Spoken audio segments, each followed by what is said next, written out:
திருச்சிற்றம்பலம். நமது சிவ சிவ அன்பே சிவம் அறக்கட்டளையில் பயணம் செய்யும் அனைத்து அடியாருக்கும் இனிய வணக்கம்.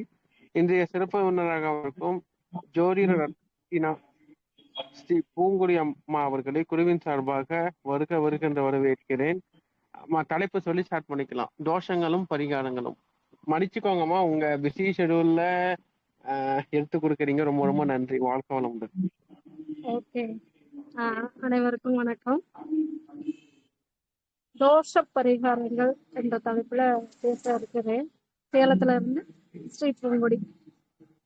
தோஷம் அப்படின்னாவே நம்மளுடைய ஜாதகத்துல நிறைய தோஷங்கள் இருக்கும். அதுல முக்கியமானது நமக்கு இந்த செவ்வாய் தோஷம், ராகு கேது தோஷங்கள், அப்புறம் சனி தோஷமும் இருக்கு. சரிங்களா? சனி பகவான் எங்கெல்லாம் உட்கார்றாரோ அந்த இடத்துல 7ஆம் இடத்துல உட்கார்ந்தாருன்னா நம்மளுடைய குடும்பம் அப்படிங்கறதுல குடும்பத்துக்கு ஆப்போசிட்டா, அதாவது ஒரு கணவன் மனைவி அப்படிங்கிற இடம் 7ஆம் இடம் அப்படிங்கும் போது அது ஒரு தோஷம் ஆயிடுது.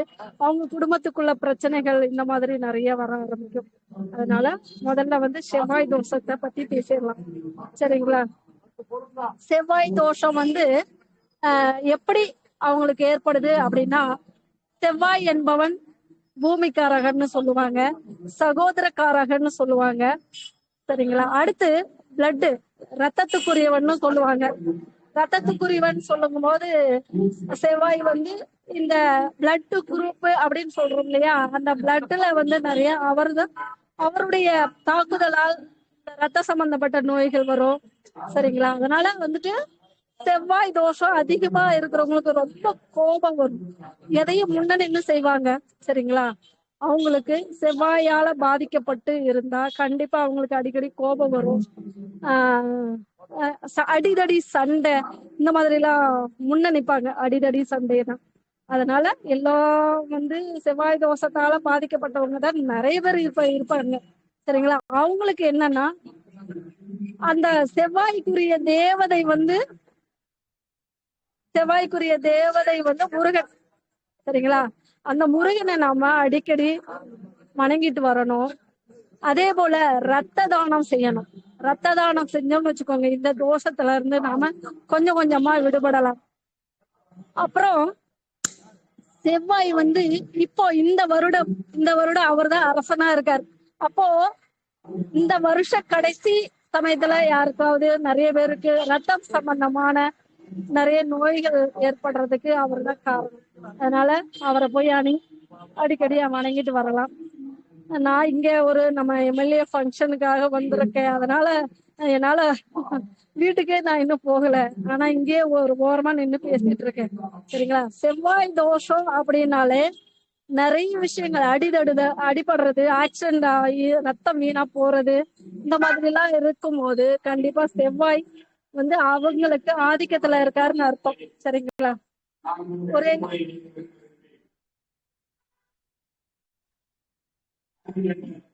அடுத்து ராகு கேது தோஷம். அந்த ராகு கேது தோஷம் அப்படின்னா, ராகுங்கிறது நம்மளுடைய முன்னோர்கள் தான் ராகு கேதுக்கெல்லாம் வருவாங்க. அதாவது தாத்தா அப்படின்னா ராகுவ சேரும், பாட்டினா கேதுவ சேரும். அப்போ ராகுவால பாதிக்கப்பட்டவங்க எல்லாருமே நம்மளுடைய முன்னோர்கள் செய்த பாவ வினைகளை நாம இப்ப அனுபவிக்கிறோம். நாம தான் முன்னோர்களாவே பிறந்திருப்போம். சரிங்களா? ஆனா அது நமக்கு அந்த நினைவுகள் வராது. அவர்களுடைய செயல்பாடுகள் நமக்கு ஞாபகத்துக்கு அந்த மாதிரியே நாமளும் செயல்படுவோம். நம்ம அப்பா அம்மா எல்லாம் சொல்லுவாங்க, உங்க தாத்தா மாதிரியே பண்றடா, உங்க அப்பா மாதிரியே பண்ற, உங்க பாட்டி மாதிரியே பண்றீங்க அப்படின்னு பொட்ட பிள்ளைங்கள எல்லாம் சொல்லுவாங்க. அதனால இதெல்லாம் ராகு கேது தோஷங்கள் தான் நிறைய பேருக்கு இருக்கு. சரிங்களா? அப்போ அந்த ராகு அப்படிங்கும் போது அவர் பெரிய, அதாவது என்ன சொல்றது, பிரம்மாண்டமான ஒரு விஷயங்களை நமக்கு செய்ய தூண்டுவார். அப்புறம் கேது சுருக்கி கொடுப்பார், ராகு பெருக்கி கொடுப்பாரு, கேது திருக்கி கொடுப்பாரு. அதுதான் நம்மளுக்கு நிறைய விஷயங்கள் எவ்வளவோ பெரிய விஷயங்கள்லாம் நம்ம நடத்தி சாதனை பண்ணிட்டு இருந்தாலும் ஒரு சிறு சிறு தடங்கள் எல்லாம் கேதுவால நம்ம பாதிக்கப்படுறோம். அப்படிங்கும் போது அப்போ நம்மளுடைய முன்னோர்களை வணங்கணும். பித்ரு சாபம் இருக்கும் அவங்களுக்கு. அதனால வந்துட்டு அந்த பித்ரு சாபத்தை நாம அடிக்கடி மாதமோ வருஷத்துக்கு ஒரு முறையோ நமது முன்னோர்களை நாம வந்து பித்ருக்கள் அந்த என்ன சொல்றது அந்த பூஜை அமாவாசையில வரும் இல்லையா, அந்த பித்ரு பூஜையில நாம வந்து அவங்கள வணங்கி அவங்களுக்குரிய திதியெல்லாம் நம்ம செஞ்சுட்டு வரும்போது கண்டிப்பா நம்மளுடைய ராகு கேது தோஷங்கள்லாம் நமக்கு விடுபடும். கொஞ்சம் கொஞ்சமா தான். நான் இந்த அடிக்கடி போக முடியாது அப்படின்னு சொல்றவங்க ஒரு தடவை மட்டும் போயிட்டு வந்து நானும் தான் போயிட்டு வந்தேன், எனக்கு மட்டும் சரியாகலையே அப்படின்னு நம்ம சொல்லவே கூடாது. நம்மளுக்கு உணவு பசிக்குது அப்படிங்கும் போது 3 நேரமும் நம்ம சாப்பிட்டா மட்டும்தான் நம்மளால முடியும். அது போலதான் இந்த தோஷங்களும். சரிங்களா? நீங்க வந்து உங்களுக்கு நல்லது நடக்கிற வரைக்குமே இந்த தோஷ பரிகாரங்கள் சொல்றது நீங்க வந்து கேட்டுக்கிட்டே இருக்கணும். அதை செய்யணும். அதாவது அடிக்கடியும் உங்களால முடியல அப்படின்னா வருஷத்துக்கு ஒரு தடவை பண்ணலாம். அப்படி இல்லைன்னா 6 மாசத்துக்கு ஒரு தடவை நம்ம வந்து இந்த புரட்டாசி அடுத்து வருது பாருங்க. அடுத்து புரட்டாசி வருது. அதுல 15 நாள் நம்மளுடைய முன்னோர்கள் ஆத்தோரத்திலேயோ குளத்தோரத்திலேயோ ஏரிகள் வழியாவோ அவங்க வீட்டுக்கு பக்கத்துல வந்து நமக்காக காத்துட்டு இருப்பாங்க. அவங்களுக்கு ஒரு சின்னதா ஒரு பிண்டம் வச்சு நாம வந்து அந்த தோஷத்தை நாம கொஞ்சம் கொஞ்சமா கழிக்கலாம். சரிங்களா? அடுத்து வந்து சனி பகவான். சனி பகவான் அப்படிங்கிறது அவர் வந்து இருட்டு. சரிங்களா? இருட்டுனாவே இருட்டை பார்த்தா ஒரு சிலருக்கு பயம் வந்துரும். அப்போ அவரு ரொம்ப வீக்கா இருக்குறான்னு அர்த்தம். சரிங்களா? அப்போ சனி திருநள்ளாறு அடிக்கடி போகலாம். அப்படி இல்லைன்னா ஒண்ணுமே இல்ல, எள்ளு சாதம் சனிக்கிழமையானா சாப்பிடலாம். எள்ளு தீபம் வைக்கலாம். எள்ளு வச்சு தீபம் போடக்கூடாது, நல்லெண்ணெய் சுத்தமான நல்லெண்ணெயில நம்ம தீபம் போடணும். சரிங்களா? என்னை அழைக்கிறாங்க. நான் எனக்கு அழைப்பு இருக்கு. நான் அப்புறம் வேணா பேசுறேன். அப்படி இல்லைன்னா நான் வந்து அடுத்த தடவை கண்டிப்பா முழுவதுமாக உங்களுக்கு நான் எல்லா தோஷத்தையும் பத்தி நான் பேசுறேன். ஒரு 2 நாள் கழிச்சு கூட நான் எனக்கு கொஞ்சம் டைம் கொடுங்க, நான் முழுவதுமாக சொல்றேன். சரிங்களா? எல்லோருக்கும் நன்றி, வணக்கம். நன்றிங்கம்மா. நன்றி நன்றி நன்றி. ரொம்ப சிறப்பா இருந்துச்சு. நன்றிம்மா. Okay, thank you sir. நன்றி நன்றி நன்றி. ரொம்ப நன்றி. ஆக்சுவலா வந்து ராகு கேது தோஷங்கள் வந்து பல்வேறு விதமான விஷயத்த வந்து உண்டாக்கும். நன்றிங்கம்மா. நீங்க இருக்கத்தானே இருக்கலாம், அதான் நீங்க பண்ணிக்கலாம். நான் கண்டினியூ பண்றேன். கொஞ்சம் நான் அப்படியே பேசிட்டு முடிச்சுக்கிறேன். ராகு கேது தோஷங்கள் வந்து நிறைய விஷயத்துக்கு வந்து பிரச்சனைகளுக்கு வந்து தீர்வு கொடுக்கும்.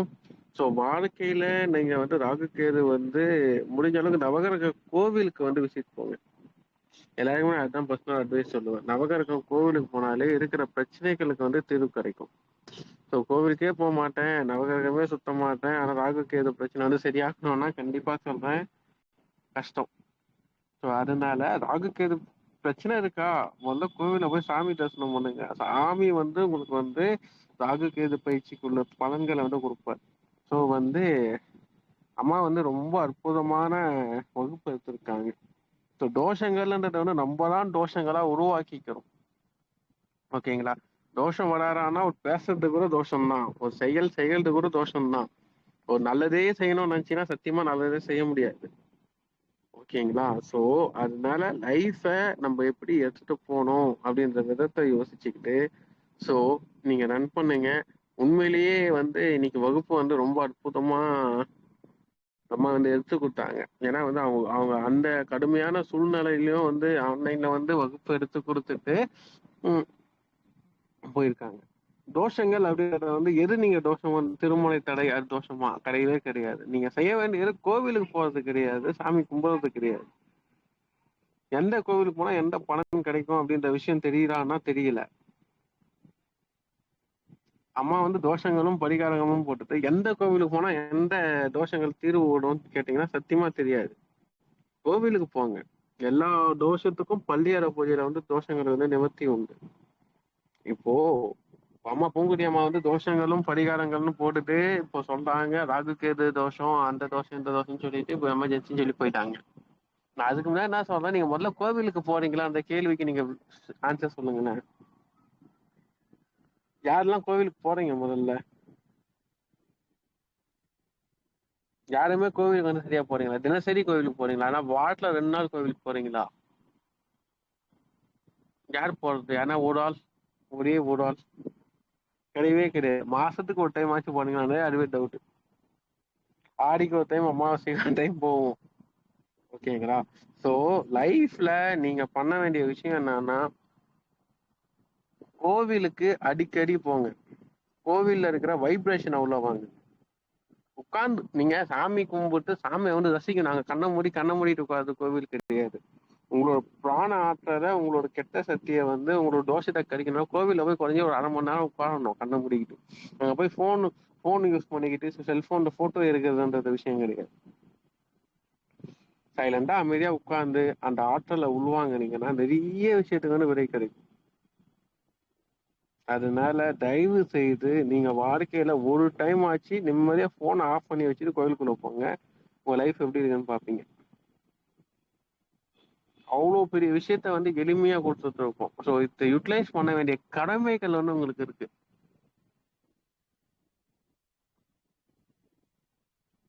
நீங்க எவ்வளவு பிரச்சனைகள் ஃபேஸ் பண்றீங்க? ஆக்சுவலா நமக்கு போன்னால எவ்வளவு பிரச்சனை வருது. தோஷங்கள் அப்படின்னு எடுத்துக்கிட்டீங்கன்னா முதல் தோஷமே போன் தானே.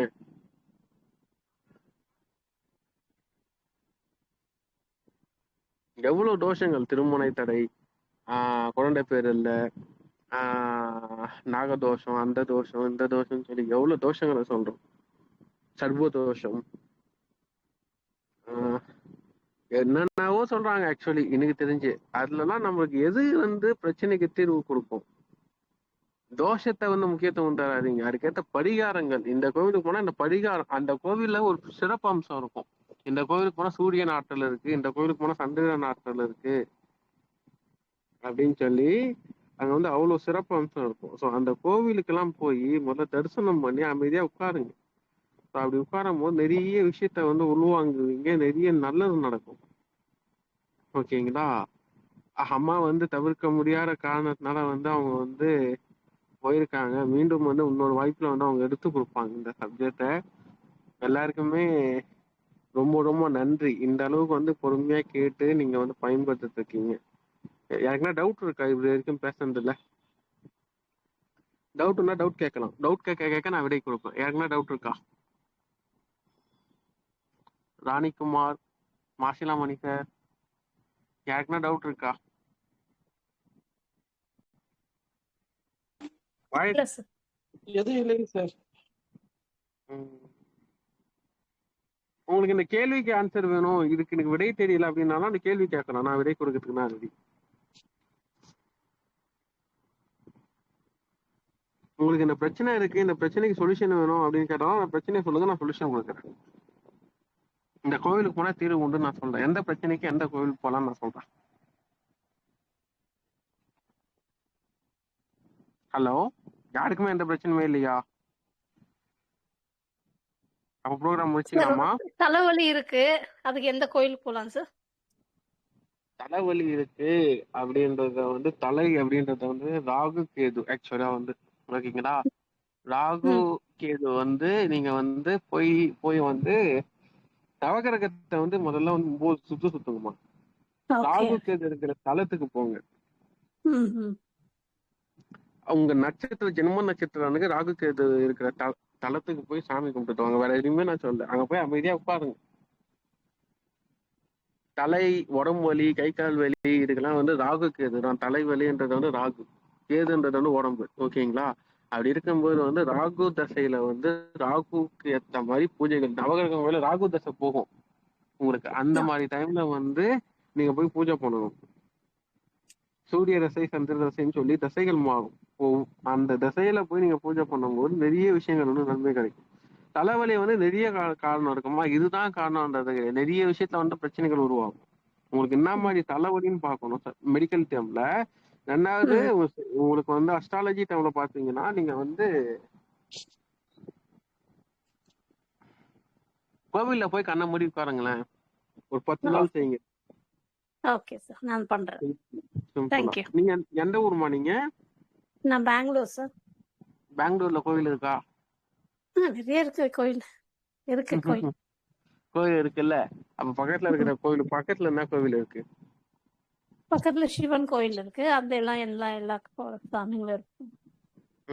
நாங்க போயிட்டு வாங்க. ஓ, நன்றி. நன்றி. அங்க நவகிரகத்துக்கு போயிட்டு வாங்க. நவகிரகம் சனிக்கிழமை நாள்ல போயிட்டு வாங்க, சூப்பரா இருக்கும், பவர் அதிகம். ஓகே. இல்ல நவகிரக பூஜை எதனா பண்ணுங்களா, இல்ல நான் சும்மா போய் கும்பிட்டு வந்துடலாங்களா? பூஜை எதனா சும்மா போயிட்டு கொடுக்கணுங்களா? விளக்க என்ன போட்டுட்டு 9 சுத்து சுத்திட்டு அமைதியா உட்காந்துட்டு வாங்க, போதும். ஓகே. சனிக்கிழமை நாள்ல மட்டும்.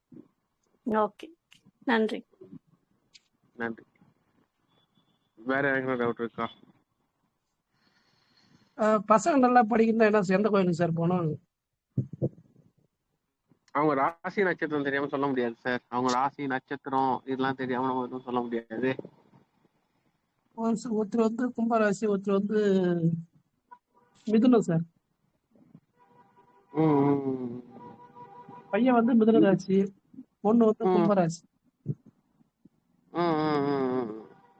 கும்பராசி என்ன நட்சத்திரம்? என்ன நட்சத்திரம்? மிருகசீசன் சார். இவன் வந்து இந்த மிதுன ராசி வந்து தோப்பு காரணம் மட்டும் விநாயகர் போட சொல்லுங்க ஐயா, முடிஞ்சு போச்சு. சரிங்க ஐயா, 2 பேருங்களா? ஆமா, டெய்லி விநாயகர் ஒரு ஒரு 5ல இருந்து 10 தோப்பு காரணம், 11 தோப்பு காரணம் டெய்லி போட சொல்லுங்க விநாயகர் மட்டும். சரிங்க ஐயா. காதை முடிச்சு நல்லா உட்காந்து எழுதிக்கணும். சும்மா நானும் போடணும் கடமைக்கு போட்டா வேலைக்காக நான் சொல்லிடுறேன். சரிங்க ஐயா, சரிங்க ஐயா. பண்ற விஷயத்த வந்து தெளிவா போனாதான் ரிசல்ட் இருக்கும். நான் ஒரு சிலர் சொல்லிடுவேன், அவங்க என்ன பண்ணுவாங்கன்னா, நானும் போடுறேன் நானும் செஞ்சேன் அவ்வளவு சரியாகலன்னு சொல்லி கால் பண்ணி கேட்பாங்க. அதான் எப்படிமா போட்டீங்கன்னு கேட்டா நான் இந்த மாதிரி பண்ணேன் அப்படின்னுவாங்க. சரிங்க, வாரத்துல ஒரு நாள் மட்டும் நான் கிரிவலம் போயிட்டு வரேன் ஐயா, ரெகுலரா. எங்க? திருவண்ணாமலை. நான் பக்கத்துல வந்து திருவண்ணாமலை 25 கிலோமீட்டர். நானு வாரத்துக்கு ஒரு நாள் மட்டும் போயிட்டு வரேன் ஐயா. கிழமையில போறீங்க? செவ்வாய்க்கிழமை ஐயா.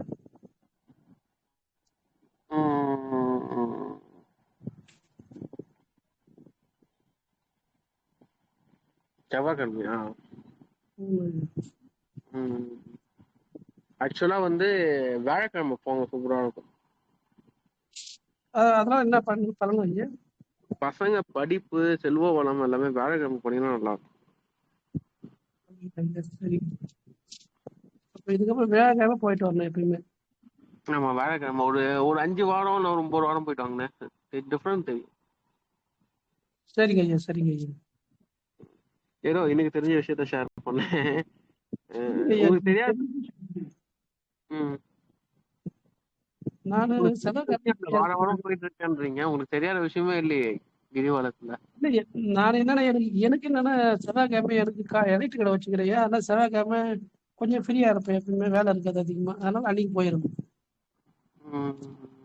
ஆனா வாரத்துக்கு ஒரு நாள் சொல்லிக்கிறாங்க. ஆனா நான் என்னன்னா எனக்கு எப்போ ஃப்ரீயா இருக்குதோ டைம் கிடைக்கிறதுனால அன்னைக்கு மட்டும் போயிட்டு வரேன். நீங்க போனாலும் உங்க பசங்க இல்ல ஃபேமிலியில உங்க மனைவி யாருன்னா ஒரு ஆள் வந்து போயிட்டு வர சொல்லுங்க. சரிங்க ஐயா. இல்ல நான் மட்டும் தான் போவேன் ரெகுலரா, ஏன்னா எங்க 2 பேரும் தான் ஃப்ரீயா இருக்குமா, அதனால காலையில 4 மணிக்கு கிளம்புவேன், சுத்த ஆரம்பிப்பேன். 7 மணிக்கெல்லாம் முடிச்சுட்டு வந்துடும் வீட்டுக்கு. விடிய கால கரெக்டா 4 மணிக்கெல்லாம் ஸ்டார்ட் பண்ணுவேன். 7 மணி 7:30 தான் முடிச்சுட்டு. வெற்று நாள்ல எல்லாம் கூட்டமே இருக்காரு, தனியா சுத்தத்துக்கு ஒரு மாதிரி இருக்கும்ல. இப்பெல்லாம் சரியான கூட்டம் ஐயா. ஆந்திராவில இருந்து நிறைய வந்துட்டாங்க ஐயா. இப்ப முன்ன மாதிரிலாம் இல்ல ஐயா, நிறைய சுத்த ஆரம்பிச்சிட்டாங்க. டைமே கிடையாது, இப்ப கணக்கே கிடையாது. டெய்லி கூட்டம் வந்துட்டு தான் இருக்கா அப்போ நீங்க சொல்றத பார்த்தா? ஆமா ஆமா ஐயா, முன்ன மாதிரிலாம் இல்லவே இல்லை. நம்மளால சுத்த முடியல சில சமயத்துல. தரிசனம் பாப்பீங்களா? இல்ல ஐயா, அங்கெல்லாம் டைமே இருக்காது ஐயா. சுத்தது கரெக்டா 3 மணி நேரம் 3.5 மணி நேரம் அப்படியே அந்தந்த மண்டபத்தாண்ட இருந்து அப்படியே வெளியில இருந்து கும்பிட்டு அப்படியே போயிடுங்க. தரிசனம் மூலஸ்தான தரிசனம் பாப்பீங்களா? இல்ல, அது வேணும். நம்ம ஓடனா உள்ள கோயில்ல தெரிஞ்சுக்கிறாங்க, அவங்க மூலமா கேட்டு வாரத்துல ஒரு நாள் எப்ப ஃப்ரீயா இருக்கும் பசங்க போன் பண்ணுவாங்க, அன்னைக்கு மட்டும் தான் போவோம் உள்ள.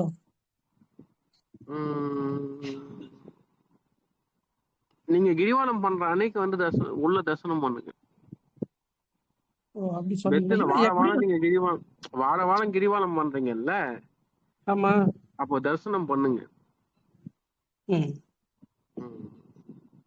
அட்லீஸ்ட் வந்து வாரத்துல இப்போ போனீங்கன்னா கிரிவலம் மற்ற நாள் ஃப்ரீயா தான் இருக்கும். எனக்கு தெரிஞ்சு திருவண்ணாமலை எனக்கு தெரிஞ்சு கூட்டம்லாம் இல்லை அந்த அளவுக்குலாம்.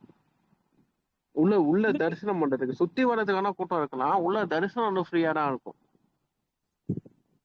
அதே இல்லை இப்ப வாரத்துல ஏன்னா ஒரு நாள் 2 நாள் தான் ஃப்ரீ ஆகுது. மீதெல்லாம் எப்பெல்லாம் கூட்டம் அதிகமா வருது ஐயா. நாங்க சுத்த ஆரம்பிக்கும் போது பாத்தீங்கன்னா நிறைய கியூ நிக்கும் வெளியில.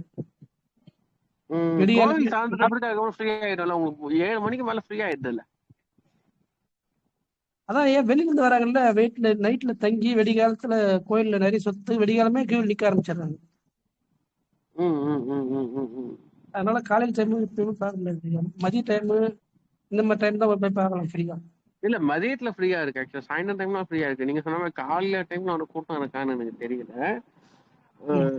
காலையில கூட்டம் கண்டிப்பா இருக்குது ஐயா. நான் சுத்தும் போதெல்லாம் பாத்தீங்கன்னா கியூ நிக்க ஆரம்பிச்சிடும். அதான் என் கோவில் தானே ஃப்ரீ ஆயிடும். இப்போ ஒரு 1/2 மணி நேரத்துல ஃப்ரீ ஆயிடும் உங்களுக்கு. இல்ல 10 மணி 12 மணி இந்த மாதிரி தான் ஃப்ரீயா இருக்கு. நீங்க வெளியே இருந்து பாக்கிறதுக்கு கூட்டம்னு சொல்றீங்க, உள்ள போய் பாத்தீங்கன்னா ஃப்ரீயா தான் இருக்கும். ஆக்சுவலா நான் வந்து தானே இருக்கேன். இல்ல சார், உள்ள ஓது இருக்கிறாரு தெரிஞ்சு அவர் தான் சொல்றாரு. அந்த டைம் கூட்டம் அதிகமா இருக்கு அவர் சொல்லுவார். எப்ப ஃப்ரீயா இருந்தா சொல்லுவார். நீங்க ஃப்ரீயா இருந்தா போன் பண்ணா பெரும்பாலும் நாங்க சுத்தி தயார் வெளியே வந்துருவோம். எப்பயுமே சுத்தத்தாலும் சரி அதிகபட்சம்.